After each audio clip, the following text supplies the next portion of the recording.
Excel PU college Guruvayanakere, ಕರ್ನಾಟಕದ number 1 PU college. Admissions open now.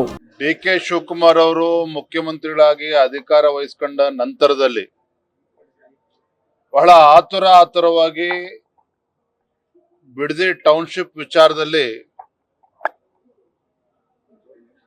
ಒಂದು ರೀತಿ ರೈತರ ಮೇಲೆ ದಬ್ಬಾಳಿಕೆ ಮಾಡುವಂತ ಕೆಲಸಕ್ಕೆ ಕೈ ಹಾಕಿದ್ದಾರೆ. ನಾನು, ನಮ್ಮ ವಿರೋಧ ಪಕ್ಷದ ನಾಯಕರು, ಪಕ್ಷದ ಮುಖಂಡರು ಕೂಡ ನಾವು ಕೂಡ ಭೇಟಿಯನ್ನು ನೀಡಿದ್ವಿ.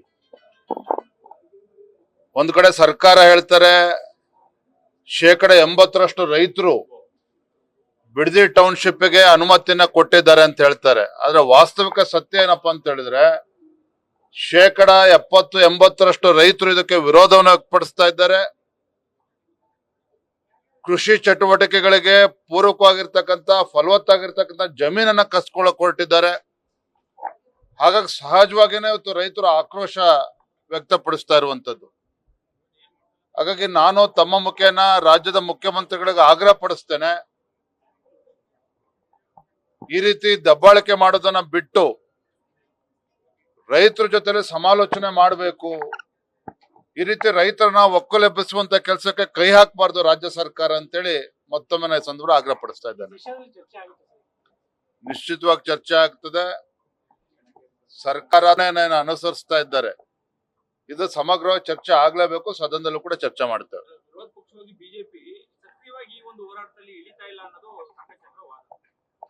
ಆತರ ಏನಿಲ್ಲ. ನಾವು ಕೂಡ ಅದಕ್ಕೆ ಭೇಟಿಯನ್ನು ಕೊಟ್ಟಿದ್ದೇವೆ. ಒಂದ್ ಕಡೆ SIR ಕೂಡ ನಡೀತಾ ಇದೆ. ಇದ್ರ ಮಧ್ಯೆ ಗೃಹಲಕ್ಷ್ಮಿ ಅದನ್ನು ಕೂಡ ನಾವು ಹೋರಾಟವನ್ನು ತೆಗೆದುಕೊಳ್ಬೇಕು.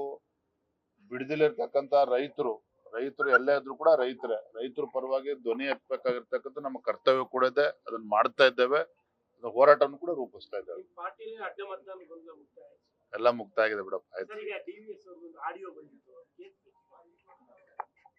ಸ್ವತಃ DV ಸದಾನಂದ ಗೌಡ್ರೆ ಹಿರಿಯರು ಅವರೇ ಹೇಳಿಕೆಯನ್ನು ಕೊಟ್ಟಿದ್ದಾರೆ. ಅದು ನನ್ನ ವಾಯ್ಸ್ ರೆಕಾರ್ಡಿಂಗ್ ಅಲ್ಲ ಅನ್ನೋ ಮಾತನ್ನು ಅವರೇ ಸ್ಪಷ್ಟಪಡಿಸಿದ್ದಾರೆ.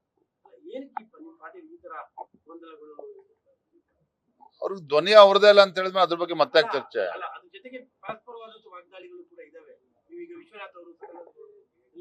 ವಿಶ್ವನಾಥ್ ಅವ್ರ ಹತ್ರ ಮೊನ್ನೆನೂ ಕೂಡ ಮಾತನಾಡಾಗಿದೆ.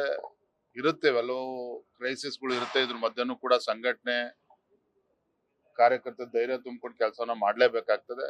ಇದ್ರ ಮಧ್ಯನೂ ಕೂಡ ನಾವು ಕೆಲಸ ಮಾಡ್ತೇವೆ. Thank you. ನ್ಯೂಸ್ ಫಸ್ಟ್, ನಿರ್ಭೀತಿಯಿಂದ ನಿಮ್ಮ ಪರವಾಗಿ.